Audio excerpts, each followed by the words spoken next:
Thank you. Thank you, Robin. I appreciate the intro. Like you said, my name is Matthew Silva. I'm active duty for 17 years. I'm currently stationed in Panama City, Florida, where beautiful sunny Florida.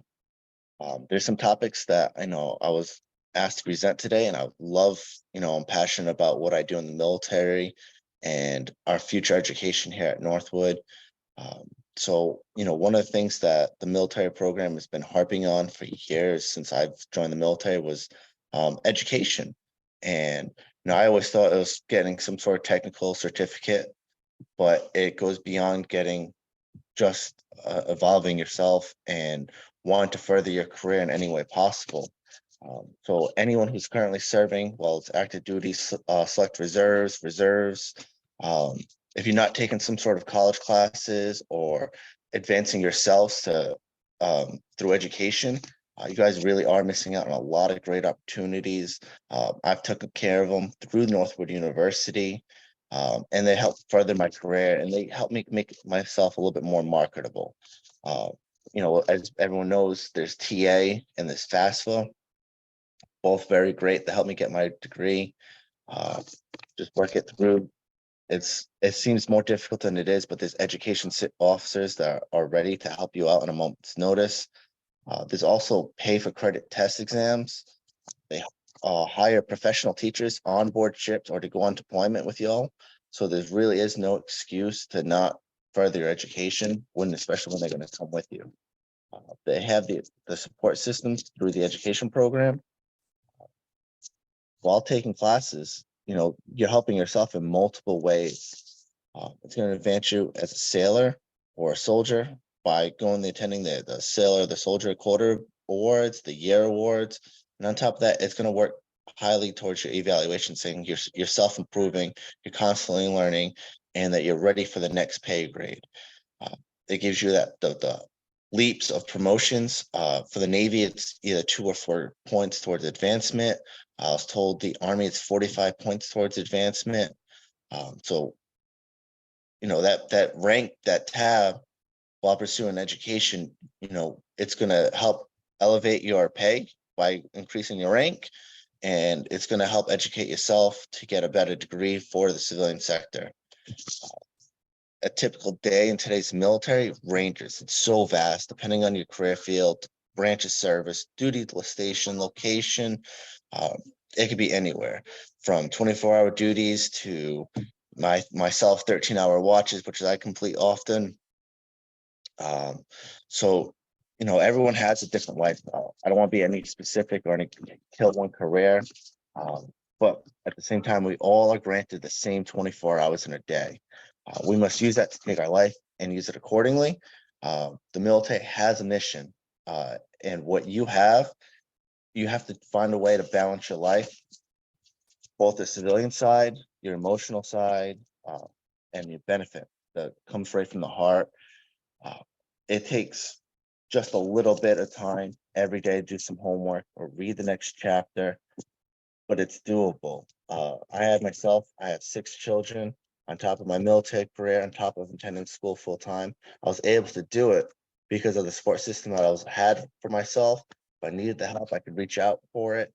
And my chain of command all knew what avenues and approaches that I need for success. And that's one thing you have to have is a little bit of communication sometimes, and being flexible. Some personnel work in shifts, and we have to move personnel around recently. For me, so I just switched to night shifts a couple of days ago, and here I am today. So I'm still trying to be a little bit flexible, work towards college, and moving forward. So everything's doable. For those that are about to go on deployment, and you're afraid, hey, there's not going to be internet connections, or it's going to be a poor internet connection. There are self-paced courses. There's also 6 or 8, maybe 16-week course loads. And if you feel one avenue or approach is going to be too difficult, you could spread it out and to go for a longer length of courses with that 32 or 16 weeks process, just so all that workload is not going to hit you down at 8 weeks. I remember when I was in Afghanistan, and after just starting the course for about 2 weeks, we were shutting down the fob, and I got really nervous because I knew we were going to go without power for a few days. Well, it ended up being about 10 days. There was no power, no internet, no luxuries of life. And I had to get my midterm proctored. So next thing you know, during my transition back to another fob, I was able to get it proctored, but I did it about 2 weeks earlier than what I was supposed to do. So I felt very ill prepared. I wasn't studying properly, and it led to a poor performance in the test. It was my midterm. Uh, but I consistently showed my effort, notified my teacher of the circumstances that I was dealing with. And by the end of the course, I was able to produce a 91 overall because I was going above and beyond, showing my effort.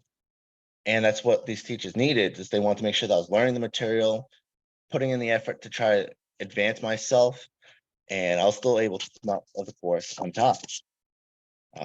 Then again, when I started Northwood, I just arrived in Texas. COVID was happening, so a lot of things were going crazy. And the big boom of online learning came with Northwood for me. So I started taking these online classes. It was virtual itself when I first started because there was still no in-person classes. And I started to take them one class at a time. And my advisor, God bless her heart, Diane Garcia, she said, "Hey, Matt, I think you can take 2 classes." And I was like, "I don't know if I could do it."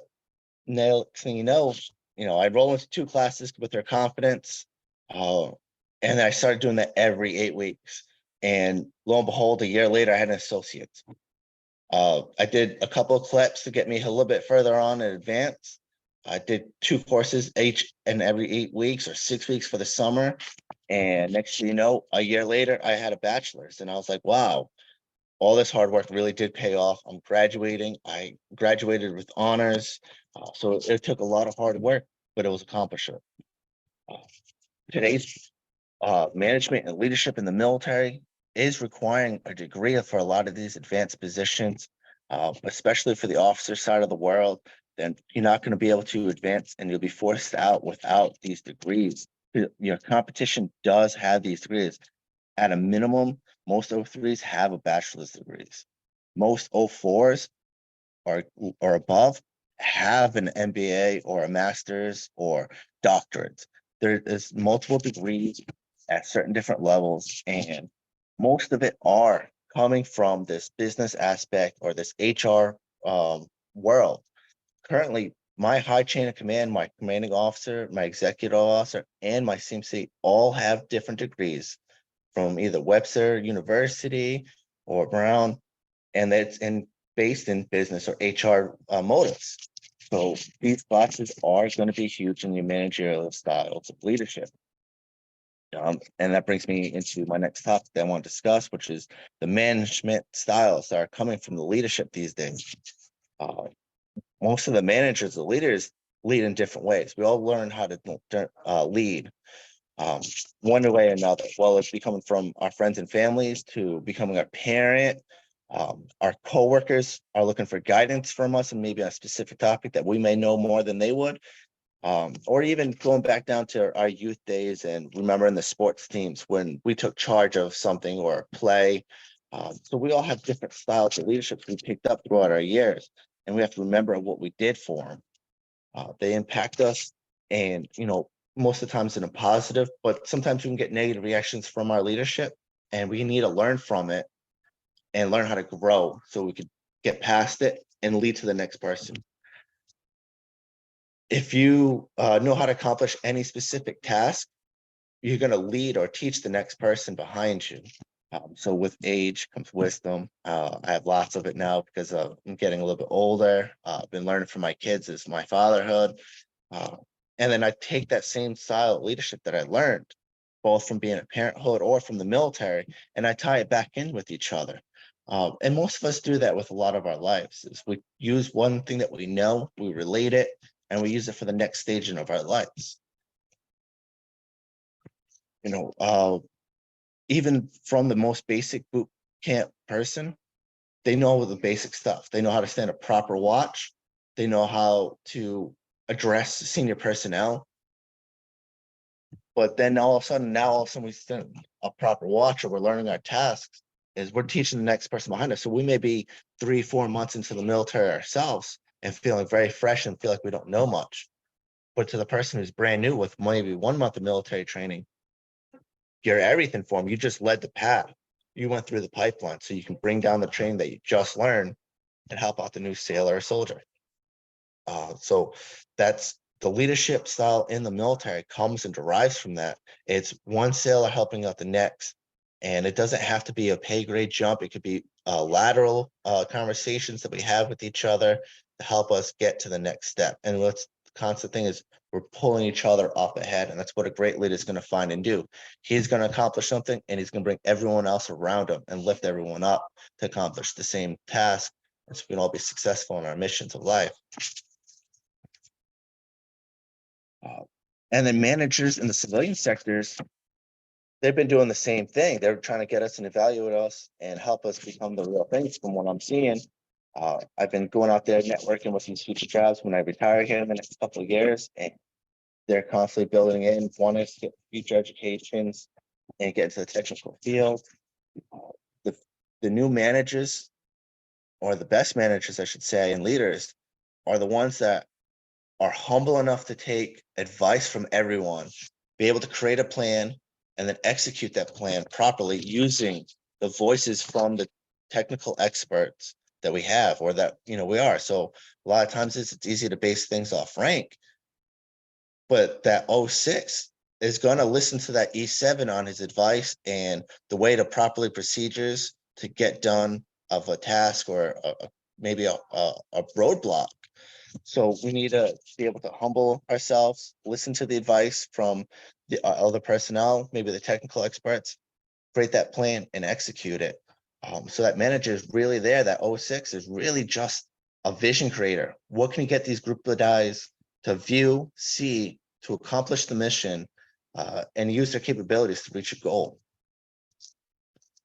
One of the things that I've always kind of said and figured out in life was, no matter how many years you spend in the military, you're going to get out. There's a tombstone on your military career. It doesn't matter if you spent 4 years or 40 years. There is going to be a transition, both from the military life back to a civilian life.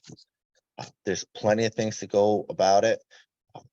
I've been struggling to avoid it for as much as possible throughout my career. I kept saying 4 more years, and I kept delaying me getting out. Now to the point where I'm about to retire here in a couple of years. So there is a start and an end date for everyone. It doesn't matter if you're General Mattis, there's an end time for a career. So we have to get ready for our transition out. One of the ways that the military helps do is they do a TGPS TAPS course. It's a helps that helps that stage of transitioning. One of the things that we need to build ourselves in for it is to go to the VA, work out our medical, understand the benefits that we're entitled to, talking about the either post-9 GI Bill or the Montgomery. Which one's better for us? How are we going to use it? Is it the right one that for me? Do I want to attend a state college? Do I want to get a trade? So those are all certain things that you need to look at prior to getting out to help you out with your new enlistment. Certain people start using the GI benefits while in the military, not utilizing TA because they're not eligible. I know different branches have started different things. The Navy says, hey, your first 3 years in the Navy, we want you to learn your job and get great at your career field prior to getting a little bit of college education. But there's also exemptions to it where, if you get your approval from the commanding officer, you guys can start earlier. And then even those who are truly motivated can start popping out and using their GI Bill, or even going out and getting FAFSA to help out with the payments of the college course. One of the things that we should all do once we're getting out is visit the VMET website to get a copy of your summarized skills, your knowledge, your job experience, and it would also suggest civilian job equivalencies of what you have been doing throughout your career. And that goes along with collateral duties. So it brings up Navy Cool or Army Cool. There's a credential opportunities online that we can all succeed. So we can get to that civilian side and be a little bit more marketable for ourselves. We also need to take advantage of every opportunity we see. So if there's civilian recruiters out there, military transition office, veteran service organizations, online information needed to start utilizing and grow your network. LinkedIn is one of the great professional ones that Northwood has showed me, be able to create it. And I was able to learn from past veterans of what they have done and what they wish they did do prior to getting out.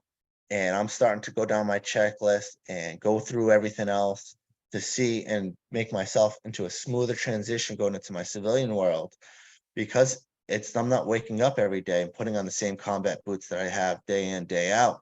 It's time to advance myself and grow. So it's going to be a lot of utilizing of networks. You also want to deal with your social network. Well, when you were 16 years old, 15 years old, and you were putting your goofy stuff from high school, you may want to start looking into your social network and then making it private, or deleting some of the stuff that you've done in the past, because employers are starting to look at all these social networking platforms. Are this person a good fiber that we want in our program? Do we want this person in our company? What are his views and his values? Do we value the same thing in this company? So everything else is check mark all the way down. We want to think of ourselves like a product. And the way that I've always thought of myself is I always want to be what's called separate Gumby. I mean, it's always flexible. And so that's why I'm doing this webinar now. I just went to night shift, and yet it's the daytime, because I'm flexible enough to get a couple hours of sleep, come back in, redo everything. I want everyone to know, and my product is me.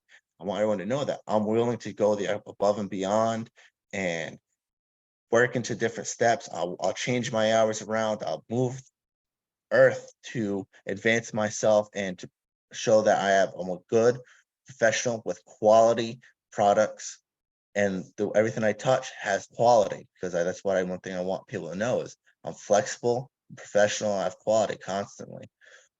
So it really is just that work that I do to self-advance. And with that said, I really would like to hear from you guys what some of the questions that you have with either the military, the education, how can Northwood help you each step of the way? Awesome. Thank you, Matt. We did get our first question. It was, did you receive any college credit for your military experience?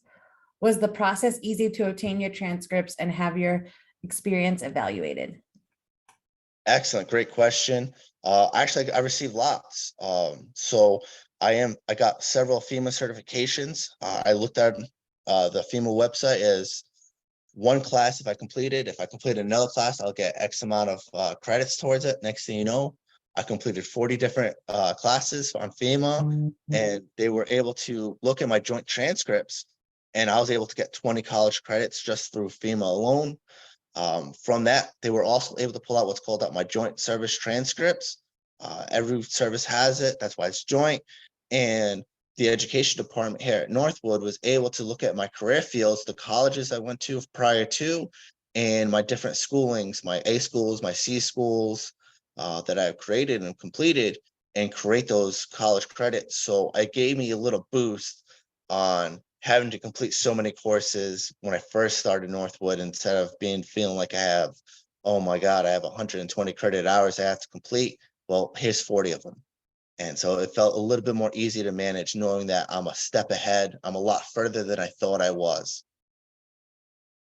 Awesome. And Diana, your advisor, is on the call today, and she put in the chat that the joint service transcripts, it can accelerate your career based on ACE, which is the American Council of Education Credits, which is awarded based on your military experience, which you were able to take advantage of. Another question, what made you continue on to your MBA and choosing DeVos Graduate School? Great question. I knew when I did get my bachelor's that I wasn't done. It was a constant, hey, it's not an empty feeling. It's just the next step. And it's the next step. And then when I get the completion of MBA, there's still another step. And I don't even know if my career at the end of the day is going to be in business administration, but I do know I need to further my career. I need to keep pushing to go further and further. It's led me here. I've been successful with it. There's just no stopping. Just keep moving. Awesome. Another question we have is, how did Northwood help you with navigating and advancing your education? So I do owe a lot of it to Diane Garcia. She did help create the plan. She started me off with the education plan, saying, hey, these are the college credits you have. These are the ones we need. Let's take one bite at a time and chew out all these little courses that we need to accomplish our goal. And one of the first ones was, hey, these are the credits we need for an associate's. Let's go after these ones first, and let's take little bites at a time. Let's get our minor accomplishment and its goals completed, so that after a year or the 2 years, we had a big accomplishment where it was, hey, I got a degree, or hey, I got a bachelor's now. And it was really huge by taking it one step at a time. And I mean, I've heard marathon runners say the same thing. The way to get it done is just one step, keep moving. Just don't stop. As long as you're moving forward, you're going to get to your goal. Perfect. Another question, if you could do a do-over, would you enlist first and then obtain your degree, or receive your degree and then enlist? Great question. I question myself about this every day, especially when I was very junior into the military. So I joined at 17 years old, fresh from high school. And there was always a little bit of me that wanted to experience the college life. And I regretted not going directly to college. But at the same time, I learned something different than most college students were. Like, I went immediately, my first duty station was Japan, Misawa, Japan. And I learned to grow there. I learned to be a better person and all these things. Unfortunately, I didn't start college until a couple years later. I did another class in Afghanistan, and then I had a huge gap in college and further in my education because I was starting my family. But I learned there's never a good time to start education.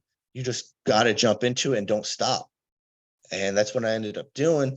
So yes, there's a little bit of me that would love to go back, but at the same time, my life happened in a way to where I was able to further mature myself, go back and care about my grades. That's one thing that is hugely, massively different from when I first started taking college courses till now, is I care that, hey, you know what, I got a B or I got an A minus. What can I do to better myself, to learn from these experiences so I could use it later on into the future?